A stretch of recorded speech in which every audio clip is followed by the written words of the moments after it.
ओवैसी के हैदराबाद में सबसे ज्यादा चर्चा चुनाव की है और चुनाव की गर्मी के बीच सबसे ज्यादा हंगामा एक वीडियो पर है। एक ऐसा वीडियो जिसे देखकर ओवैसी के शहर में सब दंग रह गए हैं। भड़काऊ भाईजान पर अचानक से मुस्लिम महिलाएं क्यों भड़क गई हैं, इस रिपोर्ट में देखिए। हैदराबाद की गलियों में चलते चलते ऐसी डांट पड़ जाएगी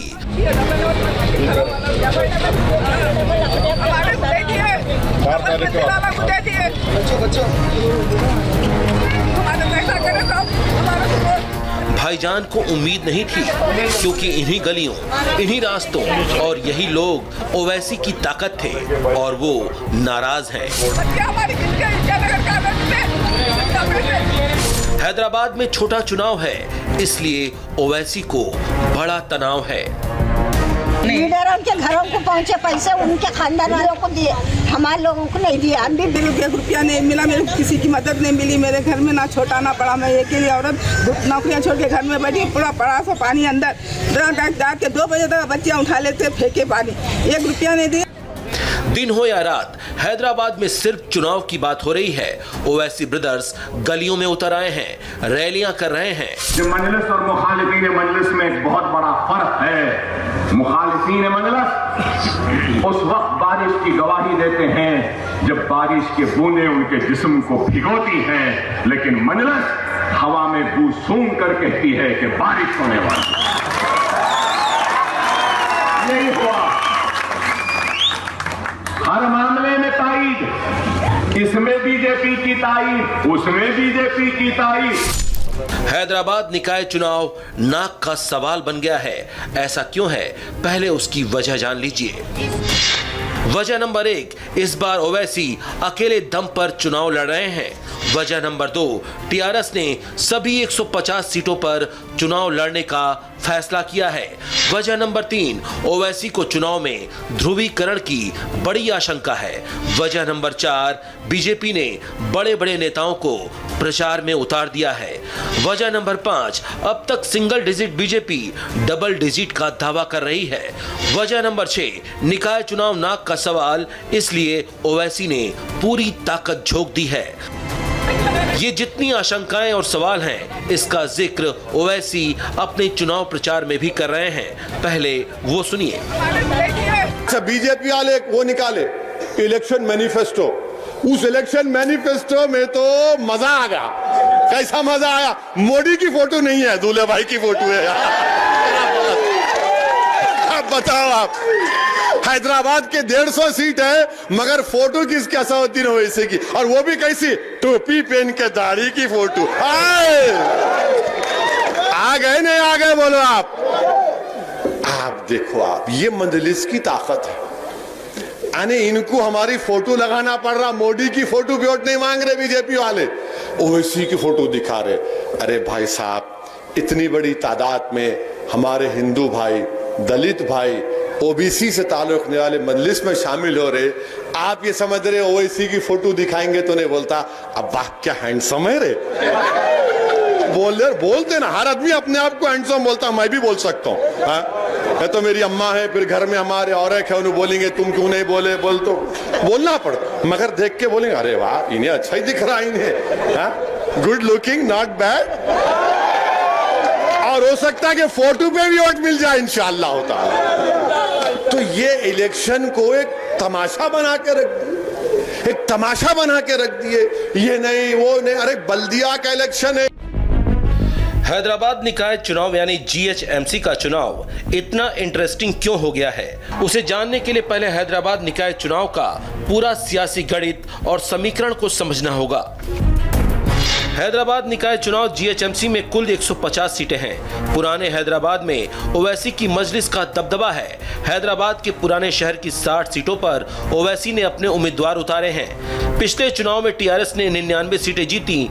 1 सीट जीतने वाला टीडीपी का उम्मीदवार भी टीआरएस में शामिल हो गया, जिससे टीआरएस की टैली 100 हो गई। एआईएमआईएम ने 44 सीटें जीती, बीजेपी ने 4 और कांग्रेस के पास 2 सीटें हैं। चुनाव नतीजों के बाद टीआरएस और एआईएमआईएम में दोस्ती हो गई और जीएचएमसी पर दोनों पार्टियों ने मिलकर राज किया। इस बार टीआरएस नेता सीएम के बेटे और सरकार में मंत्री केटीआर यानी कलव कुंतला तारक रामाराव ने साफ साफ कर दिया कि एमआईएम से कोई दोस्ती नहीं है, बल्कि टीआरएस ओल्ड सिटी में ज्यादा सीटों पर हराने की कोशिश करेगी। टीआरएस भी बोल दिए कि हमारा इनसे अलायंस नहीं है। अरे आपके पास कौन गया था भाई? आपको ना हमारे को भी नहीं होना, जाओ लड़ो, हम भी लड़ते तुम्हारे से। हम सारे हिंदुस्तान में जाके लड़ रहे, सिर्फ हैदराबाद में नहीं, बिहार में जाके लड़ रहे, उत्तर प्रदेश में जाके मुकाबला कर रहे, कर्नाटका में कर रहे, बंगाल को जाएंगे। नहीं हमारे से नहीं जाओ, नो क्या है? कोई बात है? नहीं लड़ते लड़ो, तड़ते कहां, कैसा लड़ते लड़ो, जो जगह बोले तैयार है अपन। कहां लड़ते बोलो आप? वो गया जमाना, डराना गया जमाना, भूल जाओ आप। हमारे से नहीं है, जाओ देंगे, ठेंगा कट्टी जाओ, देखेंगे क्या होता है। तल्खी की इंतहा इतनी है कि मजलिस के नेता और विधायक तो यहां तक धमकी दे रहे हैं कि वो चाहे तो केसीआर की सरकार तक गिरा सकते हैं। केटीआर जो है तोते हैं बिल्कुल, कल आँख खोले उन्होंने। मजलिस को कल आँख खोली सो जमात नहीं है। मजलिस ऐसे कई इक़्तिदार वालों को देखी, बकौल सालार मिल्लत के साला हमेशा कहते थे कि हमको सीट पे बिठाना भी आता, सीट से गिराना भी आता बल्कि। तो ये कोई हमारे लिए कोई नई बात नहीं है। अगर मजलिस अगर चाही तो न सिर्फ बल्दी इंतखाबात के अंदर, बल्कि अगर टीआरएस को इक़्तिदार से भी अगर बेदखल करना पड़ा तो इंशाअल्लाह ताला मजलिस जिस दिन सोचेंगी, इंशाअल्लाह 2 महीने के अंदर टीआरएस पार्टी इक़्तिदार से भी बेदखल हो सकती है।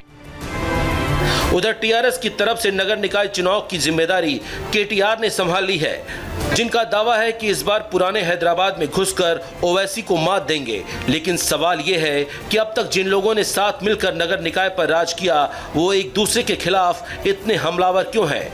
तो उसकी वजह भी जान लीजिए।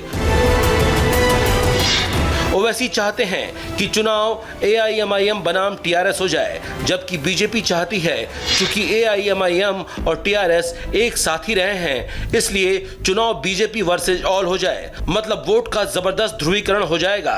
टीआरएस अगर एआईएमआईएम के साथ होगा तो सारा हिंदू वोट बीजेपी के पास आ जाएगा। हिंदू वोटों के ध्रुवीकरण से बचने के लिए टीआरएस ने मजलिस से नाता तो तोड़ लिया है, लेकिन अब टीआरएस को इस बात का भी डर सता रहा है कि कहीं अब तक मिलने वाले मुस्लिम वोट उससे दूर ना चले जाएं। हैदराबाद और तेलंगाना में अब तक बेखौफ राज करने वाली टीआरएस को अब एमआईएम के बोल और बीजेपी की ताकत दोनों ही डराने लगे हैं। एआईएमआईएम और टीआरएस की दोस्ती टूटने के बाद बीजेपी को नगर निकाय चुनाव में कमल खिलने की उम्मीद जगी है।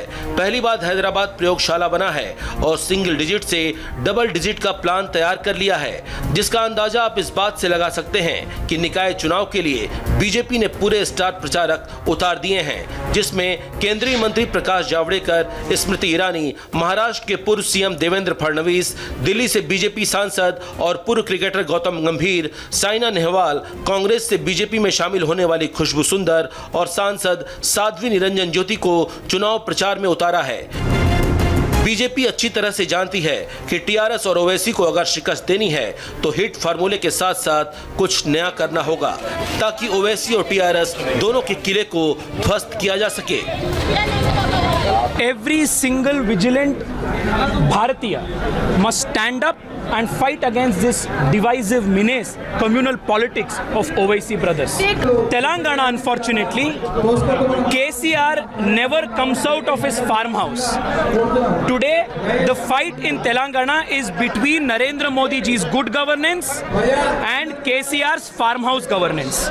हैदराबाद को जीतने के लिए बीजेपी ने न सिर्फ अपने दिग्गज नेताओं को मैदान में उतारा है, बल्कि एमआईएम और टीआरएस को सीधी टक्कर देने की रणनीति भी बना ली है।